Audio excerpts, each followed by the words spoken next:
To work a provisional crochet cast on, you're going to need scrap yarn, a crochet hook, your project knitting needles, and the main yarn for your project. I always begin my provisional crochet cast-ons with a knot.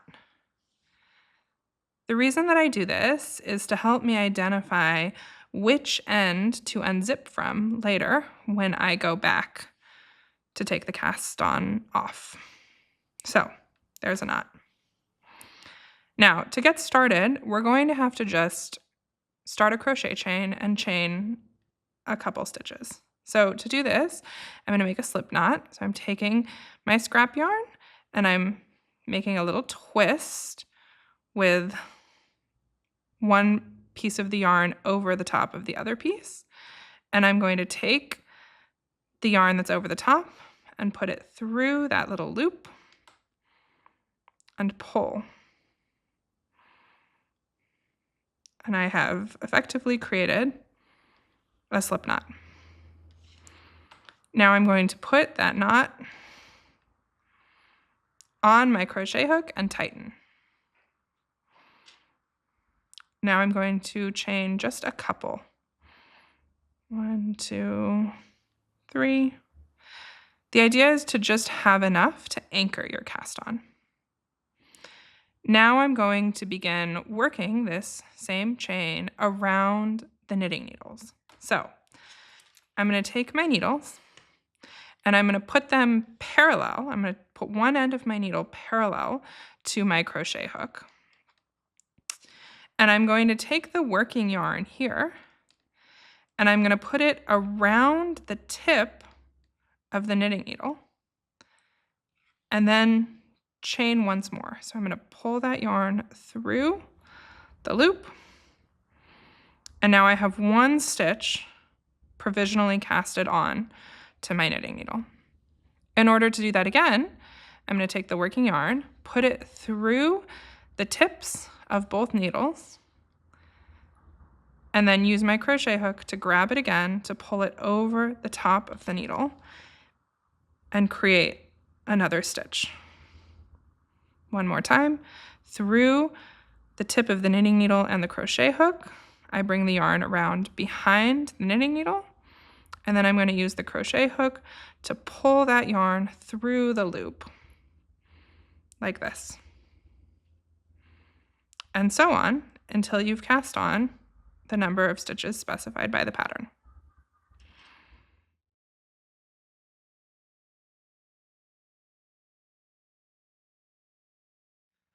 Once you have cast on all the stitches you want to cast on, you're going to end your crochet chain by chaining just a couple stitches, just like you did at the beginning.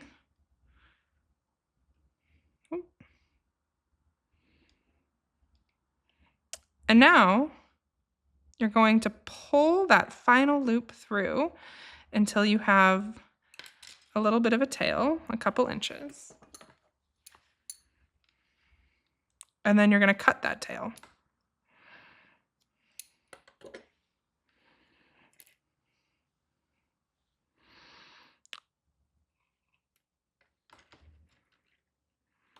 The final step is to take your project yarn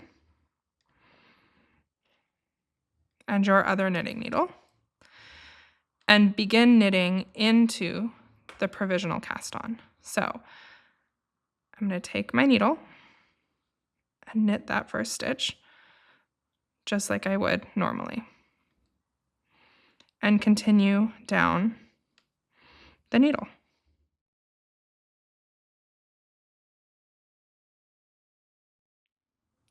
And there you have it, a completed provisional crochet cast on.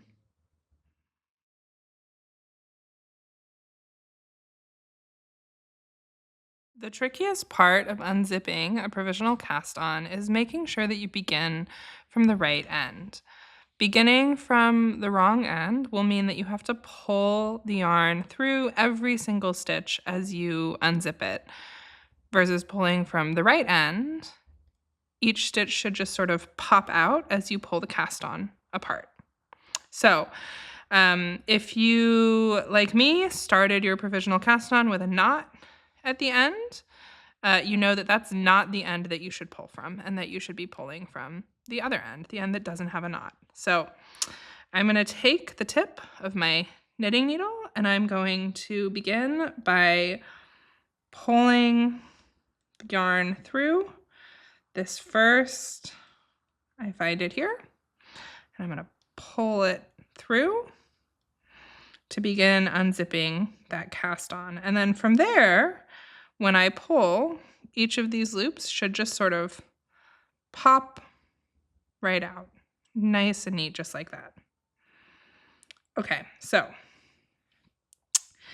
now if I pull one more, I'm going to begin to pull out the actual cast on edge. So before I do that, I like to actually stick my stitches on the needle before I pull out the cast on, just for that added security.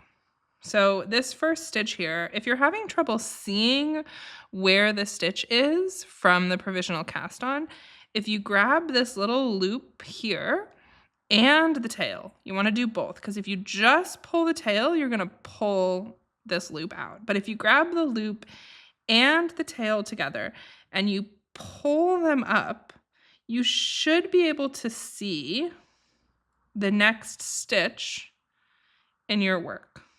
So it's actually right here. So I have my needle in, and I'm going to go ahead and pull. And now I've pulled the provisional cast on out of my first stitch. So now I'm going to go ahead and do it again to this next stitch. I'm going to pull the loop and the end of it to see where I want to put my needle. And it is right here. And I'm going to continue down doing exactly that same thing, grabbing this loop and grabbing the end, pulling up until I see that stitch there, and then sticking it on the needle. Just like that. Now, if you're wondering which direction to stick your needle when pulling a provisional cast on, the thing to remember is that when you have stitches on your needle, you always want those stitches to have the right leg leading. So that means if we pull the stitch apart, let's look at this middle one, for instance. The right leg of the stitch is over the front of the needle. The left leg is in the back. That is the correct direction for the stitch to be on your needle. So as you're pulling your cast on off and popping out each of these stitches, you want to stick the stitches on your needle in such a way that the right leg is always leading. So see, like this? Just like this. I'm going to pull the next one up here. There it is. Pull the next one up. Just like that.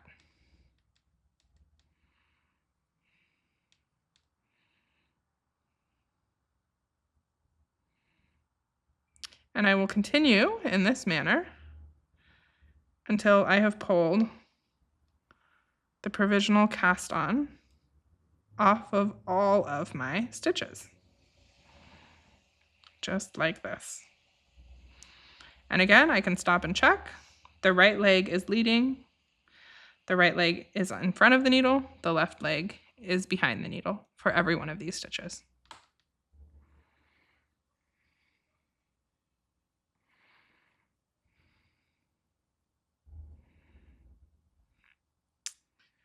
And that's it.